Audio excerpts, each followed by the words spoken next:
Hi, Talking Reds. I'm Josh Sexton, joined again today by Craig Hannan. We're going to dissect a little bit, to some extent, Liverpool's win over Huddersfield at the weekend.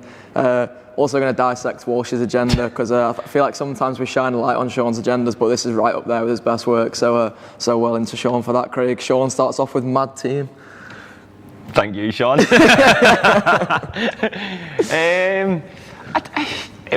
I was surprised at Lallana starting. I think that was the one that surprised me most. I was excited to see Shaqiri, and look, we knew that Mane was likely to be out. I didn't think he would drop Moreno, but he did. I think I was quite excited about it when I heard about it. I went to the game, and it was in the concourse before, and everyone was sort of talking about it. And the prospect of seeing Shaqiri and Sturridge again excited me, and I thought Shaqiri did really well, and he continues to. He might end up being my favourite Liverpool player by the end of the season. Who knows? But yeah, in terms of it was a bit strange as well. I think Wijnaldum being dropped, but then he'd been away on international duty. You know, Jordan Henderson hadn't played the second England game, and yeah, they got the 3 points, didn't they? Yeah, absolutely. And it was a bit strange sort of from the start. I think most people assumed that Shaqiri was going to be up front and Lallana was going to be in the midfield, but that wasn't the case. It was Shaqiri who started off in midfield. Did chop and change a bit. I think when Wijnaldum came on for the second half, it was probably the 8th different midfield that we'd seen in that game. But Shaqiri was saying about playing in midfield. He said, it's an interesting position. Maybe I have more of the ball in this position. We got our goal. It was a good pass and a good finish. I felt good and I just want to keep going. Sean's put on his agenda here, says, what a fella. But what I also noticed is he's becoming a bit like Chamberlain. Like I thought in that game he looked a bit like what we've probably been missing since Chamberlain's been injured. I know for the goal, Gomez plays it through and he sort of carries it the way that Chamberlain used to last year. And I think that's been a bit of a problem for us this season, hasn't it? Yeah, definitely. I think that was the first thing. I remember the first time watching him, and I think I've said this before on Talking Reds, but the first time watching him against United in the pre-season game in the US, and he played in that midfield three, and I was looking at him thinking, like, he's doing the things that if he was Fekir, we'd all be going, he looks good in that position, doesn't he? And I know Klopp's had a few reservations about his defensive work, and I know Shaqiri sort of cited that after the game where he said Klopp had sort of spoken to him at half-time and explained that he needs to do more defensively, and I know he's seen that in the past where he gets hooked at half-time in Southampton, even though he played a crucial part in us being 3-0 up in that game. And I think it's going to be, I think Shaqiri, although we're happy with how he's doing, I think Klopp, Klopp it'll be a bit of a work in progress with him, and it'll be a little bit of a project to sort of mould him into Shaqiri knowing exactly what Klopp wants from him, and he plays deeper, and I thought he did pretty well, and I think you're right in terms of Chamberlain. The thing that, especially in the second half of the season when Chamberlain was given a proper go, is that he was the man breaking the lines in between the midfield and the opposition defence, and sort of driving forward. You know, how many times when you look back at the goals, there's loads we'd sort of forgotten about where he's the one driving with the ball and giving it to Salah, and Salah scores, and that's what Shaqiri's done here. And you know, maybe if I think Chamberlain defensively is probably better because that's just the kind of player he is, and I think that, you know, if Klopp can work with Shaqiri and sort of because he sounds as if he wants to listen. He's not a player like, you know, there's always been this talk around Shaqiri about his attitude, and you know, about, I think we weren't excited about him signing, really, were we? But I think everything that he's saying, you can hear it within him that he wants to learn, and he wants to be a Klopp player, and he wants to do exactly how the manager play how the manager wants him to play, and it's going to be a work in progress, as I said, but I've been really impressed with him, and I think that's his 3rd assist now. And it's not like he's not started a lot of games for Liverpool, so I think more to come as well from him. Yeah, I think when Chamberlain first came in, I think we all knew we were going to get graft, and I think we probably expected a bit of it from Shaqiri just by the nature of him signing for a Klopp team. But I think he's also exceeded what I thought he'd be as a footballer, which is always a good thing. The back four didn't change since the City game, which obviously means Trent's on the bench again. Sean's question here whether he's having a wee rest or whether this is Klopp's first choice back four now. It's interesting, isn't it? Because I justified Trent's sort of exclusion from the City game as being Gomez being the more defensive one against Leroy Sané, but then how do you justify it against the Huddersfield team who've barely scored all season? I think, Sean's put here, is he just having a wee rest? Which I like. Do you know what he could be? I think like something that you've seen opposition managers through the years, where the likes of United under Ferguson and even sort of Moreno when he was at Chelsea, was that they had big enough squads, so throughout the season they could sort of give these players mini rests. Like the only time I can sort of think of it happening was Rodgers giving Sterling a rest in what was his final full season. He gives him a rest around Christmas, sort of 2 weeks off, and I think that's something that Klopp's probably going to have to do throughout the season. We know he likes to rotate. We know that he's learned he has to rotate in this league. So I think Sean's spot on, to be honest. Like the amount of football Trent's played last season, gone to the World Cup, not much of a rest. He comes back early as well. Not from the World Cup, but he comes back to training earlier than he was meant to be, given the length of time he spent in Russia. So I think that that could be a thing, and this is good. It's good that we have options. It's good that there's been too many times in the past where Liverpool teams have gone into a game and we've just known what the first 11 is going to be. So the fact that we're discussing and debating who should start, and the fact that he's giving players rest here and all of that, and making changes, not just to the personnel, but the style of the personnel, you said here heavy if you're Klein. I think it is probably a little bit heavy if you're Klein, because you're looking and thinking, well, we're not in the League Cup anymore. Where am I going to get my game? And it's one of them. He was out injured for a long time. It kind of feels like maybe the team's sort of progressing quicker than Nathaniel Klein, and when you've got Gomez and Trent ahead of you, it's difficult to see where he finds his way in, I think. Yeah, I think him and Moreno in particular, because there's been sort of rumours about Moreno recently that he'll leave. I don't think either of them have been helped by the fact that they were both quite poor in the Chelsea League Cup game as well, and I imagine that would be where they'd have got their game time, but that seems like it's not going to be the case. Sean's talking here about winning ugly. He says he's seen Liverpool play the best footy in the league a few times and not win a sausage. He's into the idea of playing shite.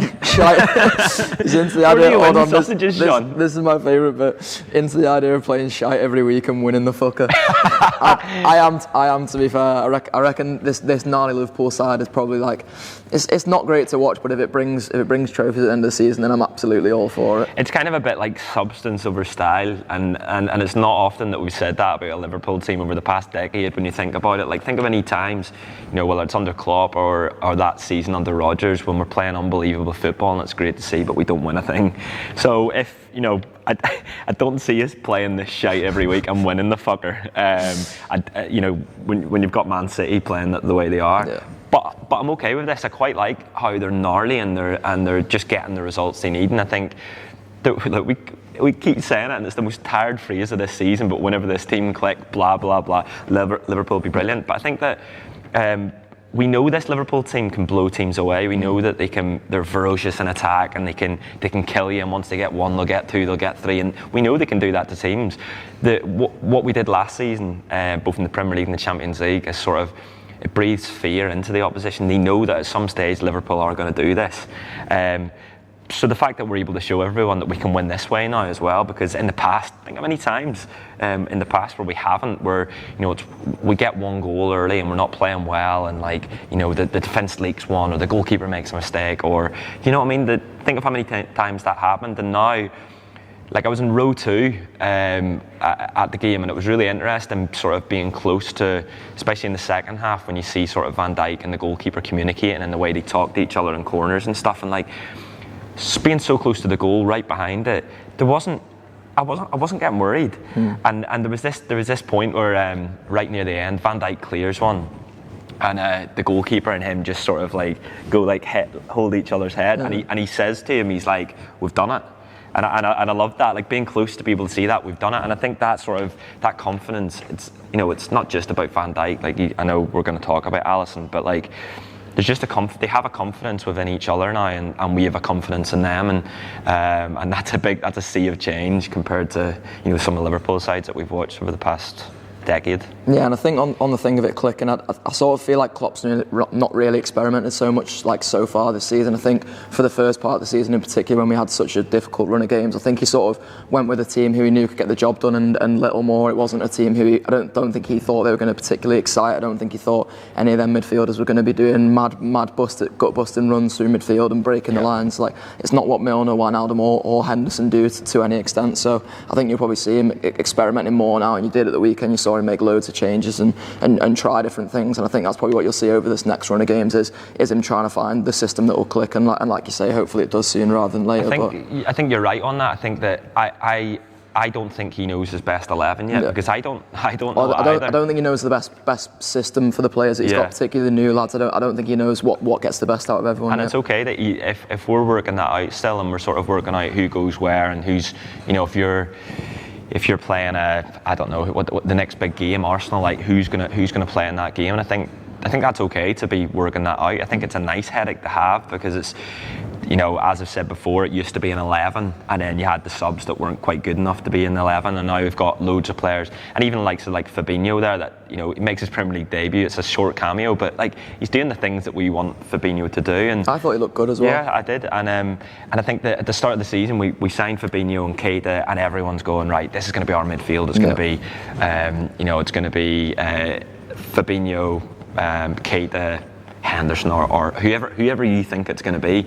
And I think now, with the way Wijnaldum's played and the way Shaqiri's coming in and looking really dangerous, then you're suddenly and the fact that Gomez has been brilliant and sort of Trent's not played the last couple of games. You're looking at it and going, well, is that back four that we thought was going to be the first 11 back four? Does it include Lovren? The midfield. Nobody was talking about Wijnaldum being in our best three in midfield, but I think he probably is. Milner the same.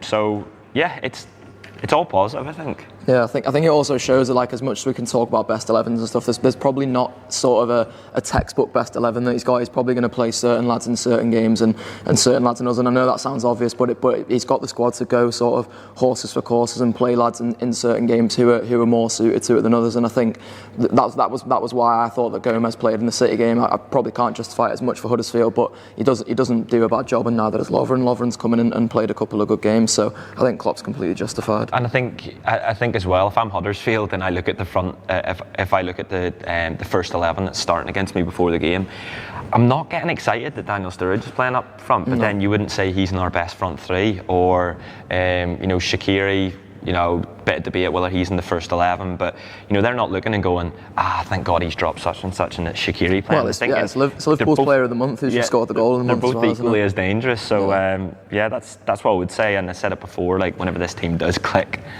all the best. I want to do Walsh's agenda full justice here, so I'll just read this full part about Alisson. I think 6 clean sheets in 9. He's the only keeper to keep more at the start of their Premier League career other than Peter Cech. At this stage last season, Liverpool had 3 clean sheets and had conceded 16 goals compared to 6 clean sheets and only conceded 3 this year. Mignolet and Karius kept 12 between them all last season.